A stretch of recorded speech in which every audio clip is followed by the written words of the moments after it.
Domotiser son NAS, c'est possible, et je vous montre comment faire tout de suite.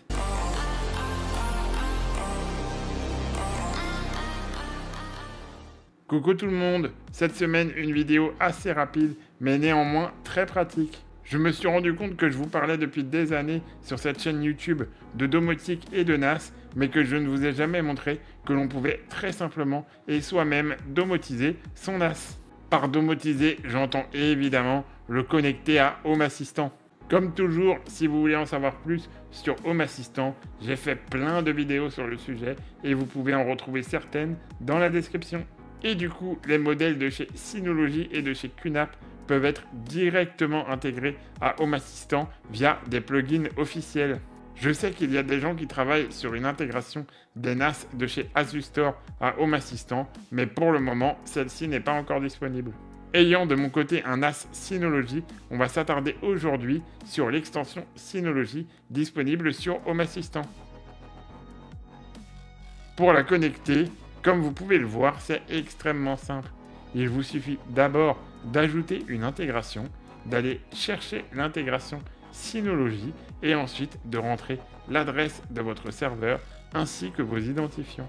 Attention, il faut mettre l'adresse sans le HTTP devant, sinon ça ne fonctionne pas. Une fois que c'est fait, si comme moi vous utilisez la double authentification, et je vous conseille vivement de l'utiliser pour plus de sécurité, il vous faudra rentrer votre code. Enfin, dernier élément, pour que tout fonctionne bien, il y a une rumeur qui dit que si vous n'êtes pas abonné à cette chaîne, ça ne marchera pas. Alors personnellement, étant abonné à ma chaîne, je n'ai pas vérifié, mais dans le doute, je vous conseille quand même de vous abonner pour éviter tout souci. Écoute, il a fait ça de lac de nerfs, écoute, Je précise que cette extension utilise des données centrales de votre NAS comme la RAM utilisée ou encore la température du processeur. Il est donc impératif de vous connecter avec un compte ayant les droits d'administrateur. Une fois que c'est fait, votre Home Assistant va remonter plusieurs appareils. D'abord, évidemment, votre NAS comme un ensemble, mais aussi chaque disque dur séparément. Et voilà, c'est tout, c'est fini. Votre NAS Synology est intégré à Home Assistant. Vous avez vu, c'était quand même extrêmement simple. C'est vrai que c'est pas compliqué. Mais alors du coup, à quoi ça sert? Plein de choses, évidemment. D'abord, le logiciel va remonter plein de capteurs ou de sensors, comme on dit, dans Home Assistant, qui peuvent vous être utiles au quotidien. Voyons quelques exemples ensemble. Comme évoqué précédemment, vous allez pouvoir remonter l'état de santé de votre NAS et de vos différents disques durs. Ainsi, vous avez la possibilité de programmer une alerte dans Home Assistant pour être informé dès qu'un problème apparaît. Cela vous permettra peut-être de changer un disque dur défaillant avant de perdre l'intégralité de vos données. C'est très utile aussi pour l'espace de stockage restant. C'est vrai qu'on ne pense pas forcément à aller dans les paramètres de son NAS pour savoir l'espace disque restant.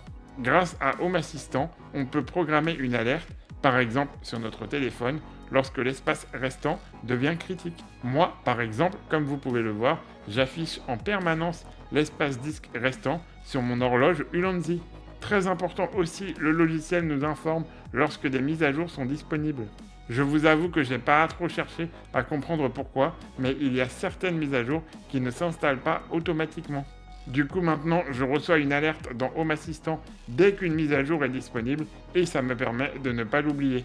D'ailleurs, en préparant cette vidéo, Home Assistant m'a envoyé une alerte et j'ai pu mettre à jour mon NAS Synology sans souci.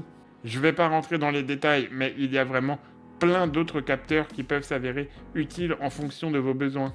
On a par exemple la vitesse de téléchargement ou alors les débits utilisés pour voir si votre NAS n'est pas trop gourmand et bien entendu le pourcentage du processeur ou de la RAM utilisée. Avec tous mes conteneurs Docker, j'utilise, lorsque le NAS est au repos, environ 4 Go de RAM. C'est une nouvelle preuve d'à quel point c'est important de mettre de la RAM supplémentaire dans vos NAS. Mais il a raison, je suis désolé, mais là, force est de constater qu'il a raison. Autre élément fort sympathique, c'est la compatibilité avec Surveillance Station. Surveillance Station, c'est le logiciel de Synology qui vous permet de gérer toutes vos caméras dans une seule application. Je vais être transparent avec vous, moi, personnellement, je ne l'utilise pas. Mais si c'est votre cas, vos caméras utilisées dans Surveillance Station seront immédiatement intégrées à Home Assistant. Vous retrouverez tous vos flux vidéo dans Home Assistant et vous pourrez, comme toujours, les intégrer à de multiples routines. Clairement, si vous utilisez Surveillance Station, c'est beaucoup plus pratique pour vous de passer via cette intégration que de reconnecter toutes vos caméras une à une à Home Assistant. Mais oui, c'est clair. Même chose avec les photos de votre application Synology Photo. Vous avez la possibilité de les remonter comme médias dans Home Assistant pour ensuite les envoyer vers un appareil connecté. Du coup, en somme, grâce à cette application, vous allez pouvoir créer votre propre cadre photo numérique. Enfin, dernier élément, vous allez avoir la possibilité d'ajouter des boutons à Home Assistant qui vont directement agir sur votre NAS Synology. Un bouton pour redémarrer l'appareil ou encore un bouton pour éteindre celui-ci. Ainsi, on a la possibilité d'activer une routine qui éteindra automatiquement notre NAS Synology tous les soirs à 23 h pour éviter que celui-ci consomme de l'énergie inutilement. Mais là où ces boutons deviennent encore plus utiles, c'est si votre NAS Synology et votre interface Home Assistant sont reliés à un onduleur. En effet, vous allez pouvoir mettre en place une routine pour que dès que Home Assistant détecte une coupure de courant, votre NAS Synology s'éteigne correctement. Ainsi, vous ne risquez plus d'abîmer celui-ci ou de perdre des données. C'est incroyable. Et qui dit Home Assistant dit évidemment contrôle vocal. Vous allez pouvoir demander des informations comme l'espace restant sur votre NAS à votre enceinte connectée. Et surtout, comme on l'évoquait précédemment, vous allez pouvoir contrôler les boutons pour redémarrer ou éteindre le NAS à la voix. La phrase Alexa éteins mon NAS fonctionnera parfaitement et sans aucune difficulté. Si votre interface Home Assistant est disponible depuis l'extérieur de votre foyer, vous aurez aussi la possibilité de continuer à monitorer votre NAS Synology n'importe où, même en déplacement. Alors oui, évidemment, ça ne va pas révolutionner l'utilisation de votre NAS, mais personnellement, je trouve cela extrêmement pratique. Parce que, comme son nom l'indique, Home Assistant, c'est un peu le nœud central de notre foyer technologique et domotique, et c'est très pratique de pouvoir surveiller son NAS directement depuis celui-ci.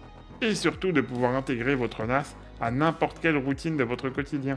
Je précise évidemment qu'hormis un éventuel accès extérieur que vous auriez configuré dans votre Home Assistant, l'extension Synology fonctionne intégralement en local et vous permet de protéger vos données.